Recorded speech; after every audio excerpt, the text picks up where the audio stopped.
Bonjour à tous et bienvenue dans le Self Care Club.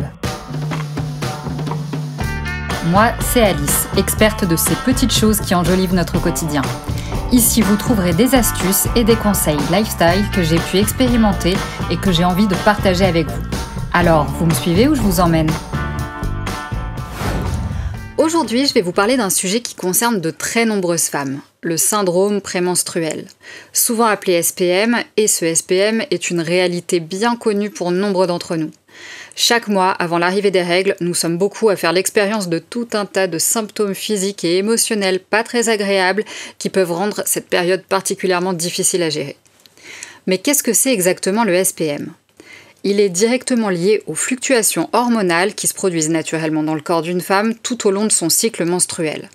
Ces fluctuations, en particulier des niveaux d'œstrogène et de progestérone, peuvent influencer divers systèmes du corps, y compris le système nerveux, le système immunitaire et le système circulatoire. Ouais, tout un programme.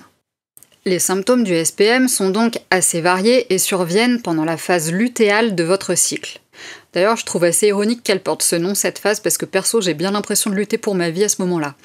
Je reprends. Ces symptômes variés peuvent affecter différents aspects de la santé physique et mentale.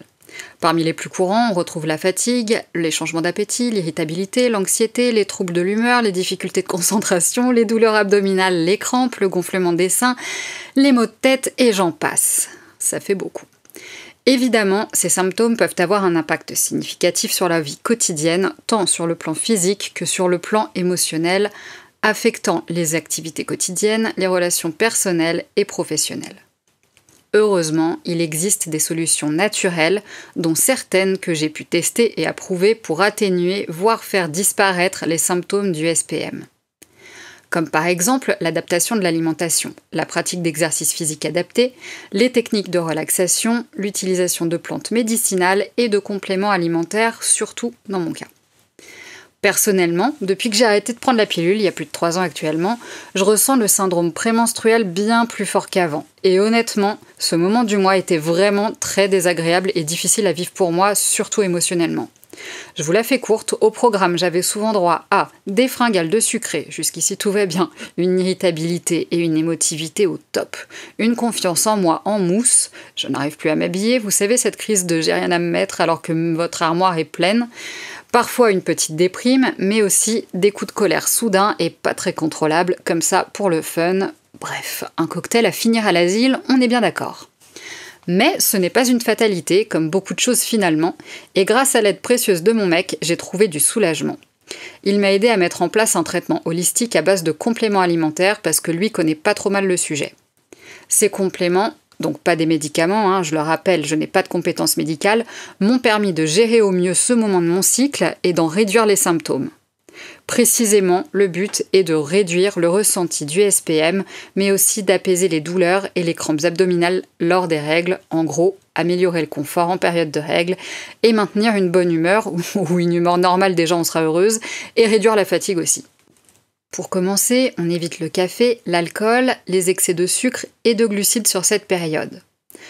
Dans ce traitement que je prends ponctuellement, c'est-à-dire environ 7 à 10 jours avant le supposé début du SPM, oui parce qu'en plus ça arrive sans prévenir, il y a du L-tryptophane, qui est un acide aminé précurseur de la sérotonine et qui va donc avoir une action directe sur votre humeur et votre morale.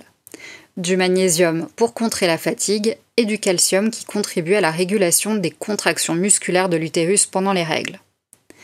Personnellement, mes premières 24 heures de règles sont généralement extrêmement douloureuses et j'ai pu voir une très nette amélioration grâce au calcium. Mais parfois, c'est rare mais ça arrive, ça ne suffit pas et dans ce cas précis, je bois une tisane. D'ailleurs, j'y aurais jamais cru qu'un truc qui me semble aussi light puisse me soulager comme aucun médicament ne l'a jamais fait.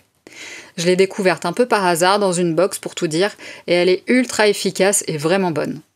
Pendant que j'y suis, je vous recommande chaudement, sans mauvais jeu de mots, l'utilisation d'une bouillotte sur cette période parce qu'en plus du réconfort très sous-estimé de cet objet, elle soulage les douleurs musculaires plutôt rapidement. Je vous donne le nom de la tisane et les dosages des compléments alimentaires dans l'article sur ce sujet sur mon site. Bref, après plusieurs essais, j'ai pu affiner, ajuster le traitement et même le compléter un peu, avec la tisane et la bouillotte par exemple.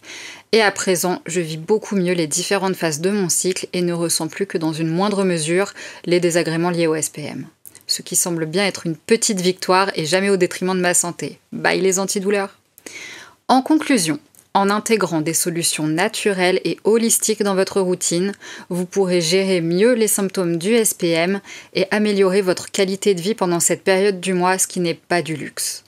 Je vous invite à vous poser les bonnes questions et à ajuster ces solutions pour répondre au mieux à vos besoins, à vous et à votre style de vie. N'hésitez surtout pas à solliciter l'avis d'un professionnel de santé ou à consulter si nécessaire.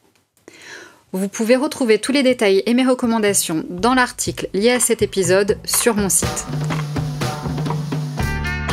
Merci d'avoir écouté cet épisode. Si ça vous a plu, inscrivez-vous à ma newsletter gratuite Self Care Club, un rendez-vous court et hebdomadaire où j'aime partager 2 choses qui ont embelli ma semaine, parfois des idées, des recettes, des lectures, des conseils. Je vous laisse le lien dans la description de l'épisode. À très vite!